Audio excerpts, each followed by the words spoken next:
We have been joined by senior Congress leader Mr. Shashi Tharoor, sir.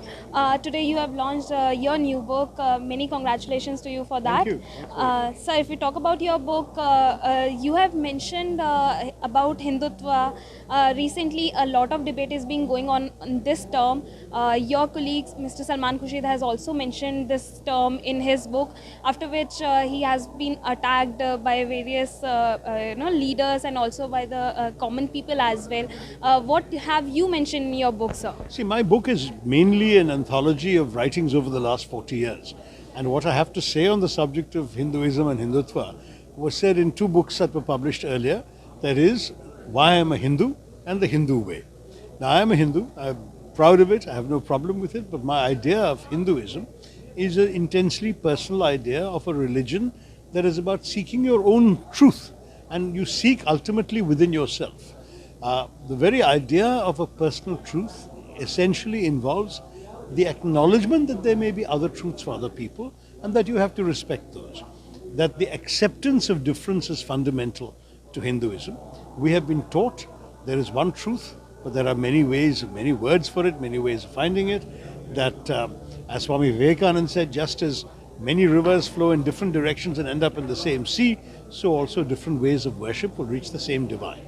And so we say to people of other faiths, we believe we have the truth, you believe you have the truth, we will respect your truth, please respect our truth. That is the essence of the Hindu philosophy.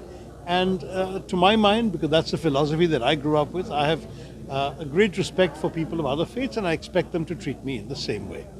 Now, what we are seeing with Hindutva is very different. It's a political ideology.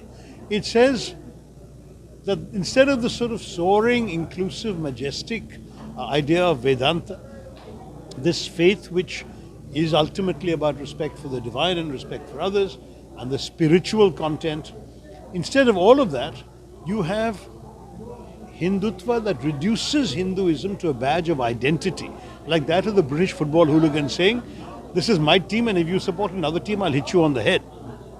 That kind of talk, to my mind, is not Hindu, it's not Hinduism, it's not Hindu Dharma. So according to you, we should not correlate a religion with politics. Oh, I believe religion has nothing to do with politics and politics should have nothing to do with religion. Religion is about the quest for the spiritual and for other essential elements of the afterlife, if you like, of our connection to the divine and what goes on beyond, whereas politics should be about how to create a better life for people in today's world, in today's society. I don't see how one has anything to do with the other. Politics will not help you reach God, and God should not be interfered with by politicians. I've firmly believed that my faith has nothing to do with my politics and vice versa.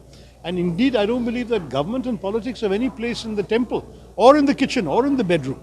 But we are ruled by people who want to put politics into everything, and I think that's wrong. Sir, but according to you, do you believe that in the present, our country, our people are taking the meaning of this term in a wrong manner? Yeah, I agree with you. I think that Hindutva is a very misleading term because there's nothing particularly Hindu about it. The Hinduism that Swami Vivekananda taught has nothing to do with Hindutva.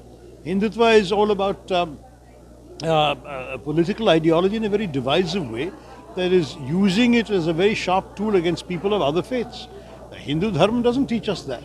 So as far as I'm concerned, it'll be nice if they call themselves something else. Let them call themselves the Sangh Parivar or whatever and talk about Sanghidam rather than Hindutva. But if we take two examples from the current scenario, we are seeing that a comedian, Veer Das, is getting attacked by people because of his comments over India's perceptions. And on the other side, we are also seeing actress Kangana Ranaut making such comments on the freedom fighters. She has even made some comments on Gandhiji as well. So what is your opinion over that? Look, I think these are both people who can speak for themselves. I feel no obligation to do that. I enjoyed what Veer Das had to say, and I was appalled by what Kangana had to say. But I leave it at that. I think, it doesn't surprise people that there are different opinions on such matters. But I think as far as possible, those who express opinions on history ought to first read and understand some history before they do it. And those who have things to say about making this country a better country, should be listened to. You can disagree with them and that's fine, but but they have every right in a free democracy to express their views. My last question, sir.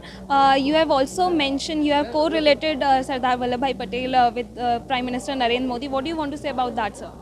No, I'm just saying that while we understand Mr. Modi's desire to appropriate Sardar Patel for himself, it doesn't really stand up to scrutiny, because Sardar Patel was indeed a figure of Indian unity and was indeed a great man from Gujarat and a great nationalist leader. But first of all, he had very little patience for the ideology that Mr. Modi represents today. He is, after all, the Home Minister who banned the RSS. But on top of that, his own conduct during the time of communal violence at the time of partition is very different from Mr. Modi's conduct in 2002 or since becoming Prime Minister. That is, that what we have seen from Sardar Patel is that, for example, when Muslims were being attacked in the partition violence in Delhi, he's the one who put them all in the Jama Masjid, in the Red Fort, to protect them better. He's the one who, because he was afraid that the local security forces might get inflamed with communal passions, he's the one who actually moved people, troops from Pune and Madras, because he felt they can protect the Muslims in Delhi better.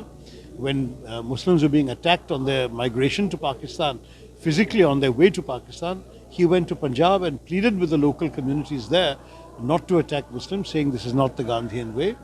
He himself went to Nizamuddin and prayed at the Dargah there in order to show his respect for the Islamic faith and that Muslims have a place on Indian soil.